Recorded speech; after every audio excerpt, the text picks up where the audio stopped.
to Wealthy Money TV. My name is Vangile Makwakwa and I'm your host. Today I have my own personal financial advisor coming to talk to me and to us, I guess, about retirement and retirement savings. So when I started out, I really had no retirement savings. So I had to go and ask for help so that someone could help me get my stuff in order. And Shanine does way more than retirement savings. She also helps me with my investment portfolio. Yes, I now have that. It feels so grown up to say that. Okay.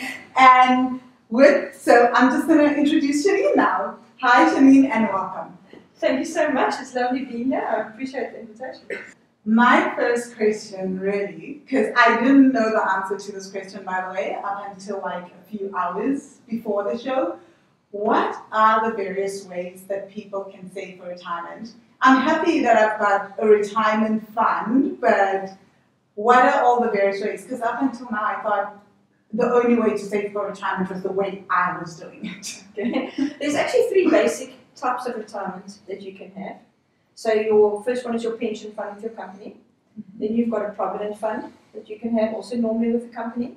And then a retirement annuity that is your own independent one that you can take out on your own steam. And you can take it from company to company. You're not reliant. Now you leave that company, now you must forfeit that or close that retirement annuity. So the retirement annuity is probably the one that you're most comfortable with. And that is because you're running your own company. So you're not part of a pension or a Provident fund. And that's all good and it's fine. You can actually have all of them. You can have one of them. Oh, wow. Wow, okay. So, what is a pension fund?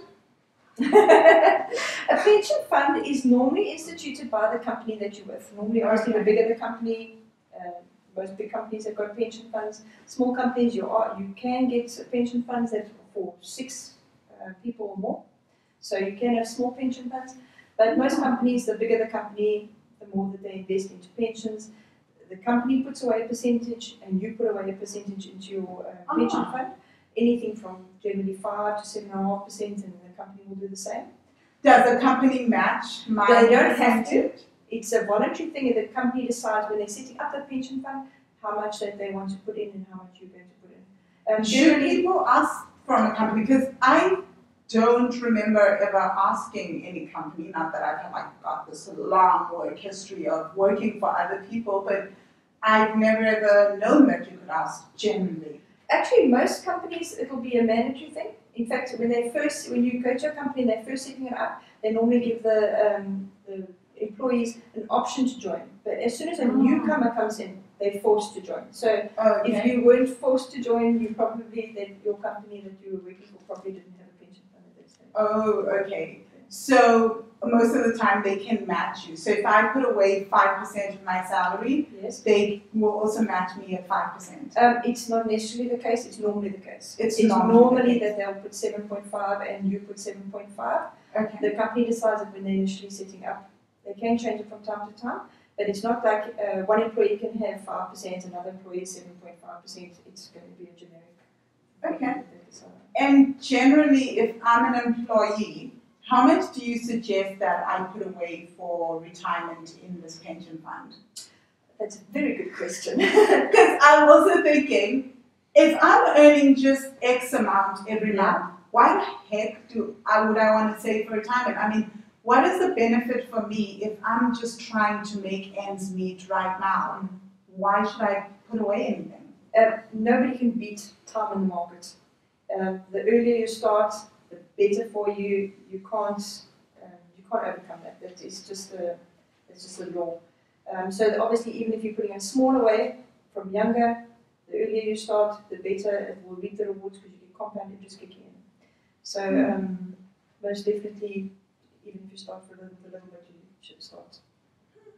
In fact, an interesting point with a retirement annuity, parents can actually take out a retirement annuity for their children. It's probably the best gift that they can ever give them. Okay. They can start with a minimum premium.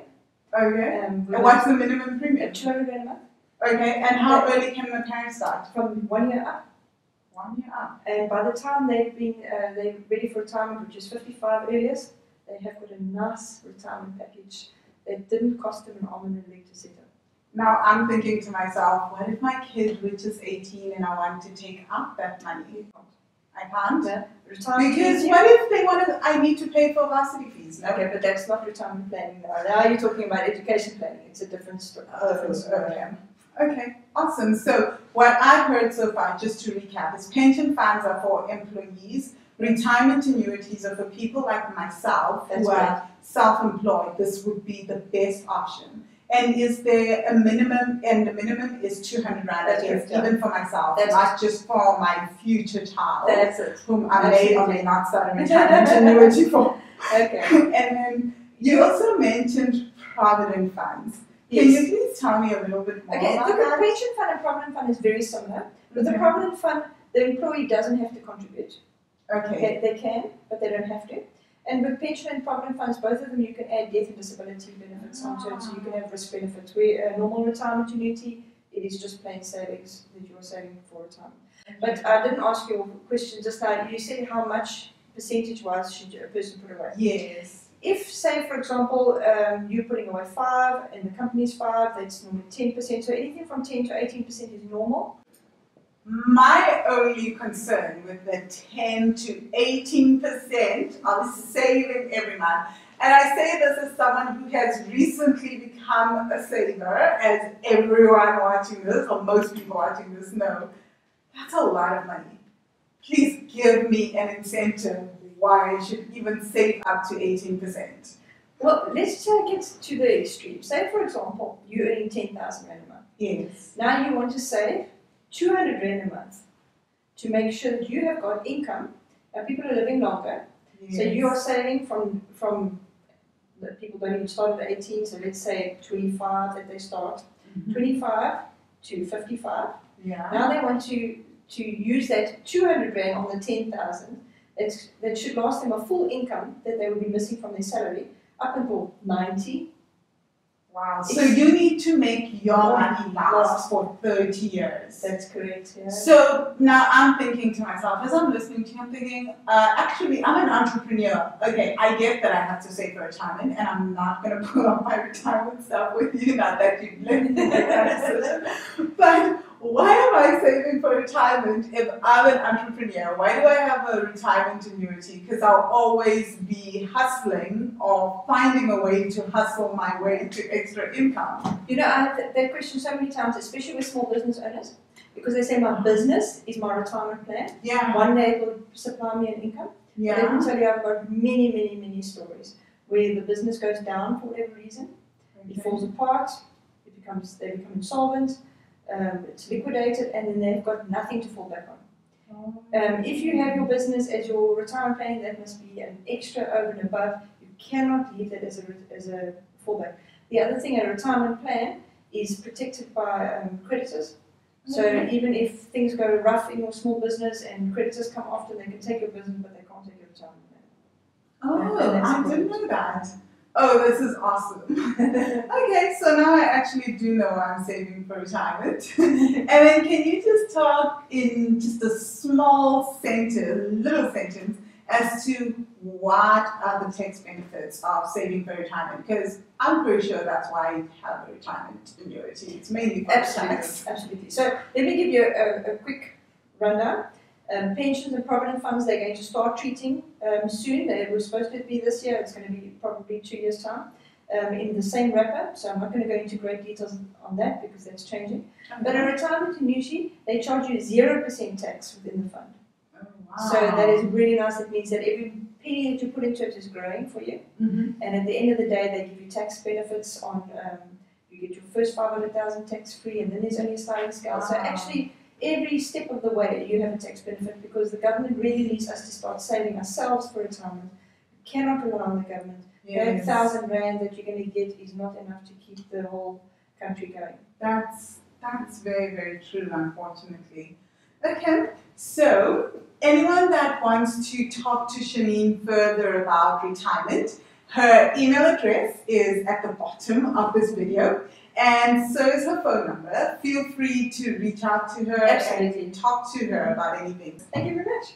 Okay, awesome. Thanks everyone for watching. watching, and please keep in touch. Feel free to subscribe. The little subscribe button is here on the screen. So subscribe to our YouTube videos, and of course subscribe to the Wealthy Money website. So that's also showing up on here if you want to receive any of these tips in your email every so often, and also get my own personal finance tips. Please subscribe to the Wealthy Money mailing list, or just subscribe to the YouTube video. I will see you on the next episode. Bye.